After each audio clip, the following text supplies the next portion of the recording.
Welcome back to another video. Today we're going to be checking out two different things.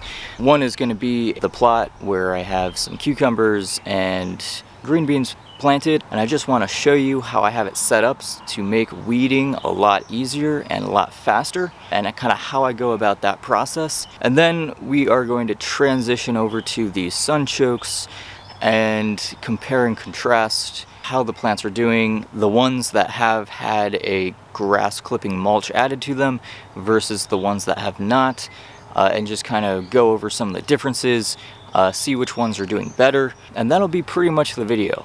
So let's get into it. Alright, so here we have a garden bed with, we've got some green beans on each side, and then in the middle we have some cucumbers. I think there's some sorghum mixed in there too.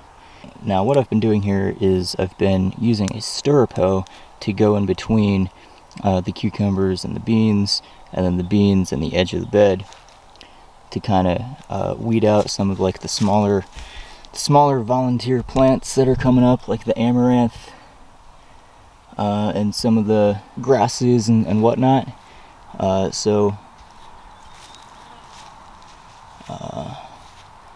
Seems to be really effective and saves a lot of time rather than having to pull all these plants out by hand. And that's where I left off. So this is a stirrup hoe. It looks kind of like a stirrup, like for a saddle on a horse, and it can be a really handy tool sometimes, especially when you're using it effectively and efficiently. So basically how this works is it's got a bit of a kind of a blade here, not super sharp or anything, but that is what you drag through the soil to kind of pull up these weeds, right? So you give some like a little bit of downward pressure, and then also pressing towards you, and you can do that. You can do it in the morning, and then those plants will wilt down during the day. And of course you don't want to work the soil when it's super wet or saturated or anything like that, but it can be a really effective method for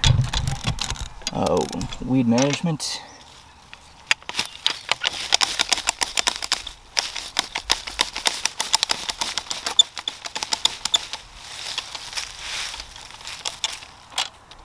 Just have to watch out for the sticks.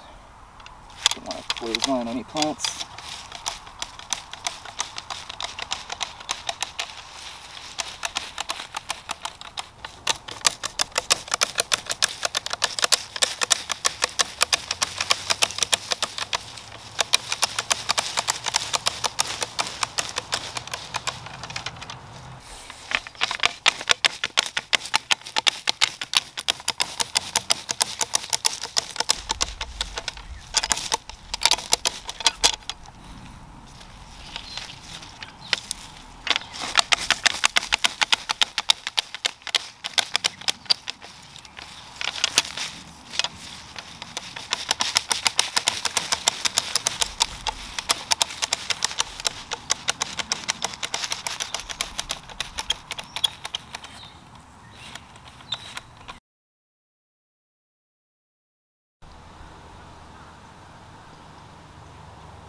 So what we can see here are of course some sunchokes.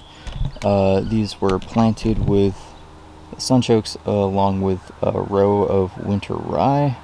Last year it seemed like the rye did really well, and the sunchokes did not, and this year it seems to be the opposite, where the sunchokes did really well, and now the rye is a lot more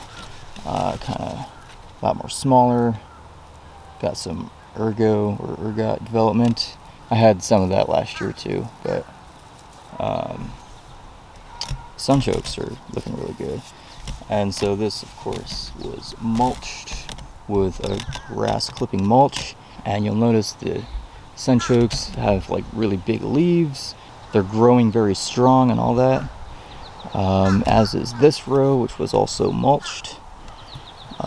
These guys look really good. And this row was mulched the most recently, so the plants aren't quite as full, but they are still still pretty large, probably getting that extra boost of nitrogen because I put down the grass clippings and then it rained for a bunch of days, so all that nitrogen and some of those other nutrients probably started to matriculate their way down into the soil profile. Now if you go to this row or this bed, the plants don't look as nearly as large. In fact, in these next 3 beds, they don't look as nearly as large and less luscious as these other 3 beds out here. You can see a lot smaller plants, kind of a lighter green color to the leaves, so less nitrogen availability. These were not mulched. I did start doing a grass clipping mulch like 2 days ago, but it's not quite soon enough, but it's not quite, hasn't been enough time yet to get an effect. But I just want to highlight the importance of mulching and making sure you've got a reasonable fertility with these sunchoke plants, and especially the earlier you take care of that stuff in the year, the better. Some of these could also be thinned out again,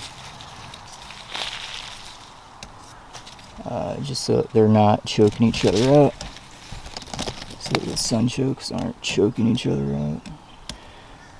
Alright, some of these have branched out too, so it looks like it's more plants than what is actually there.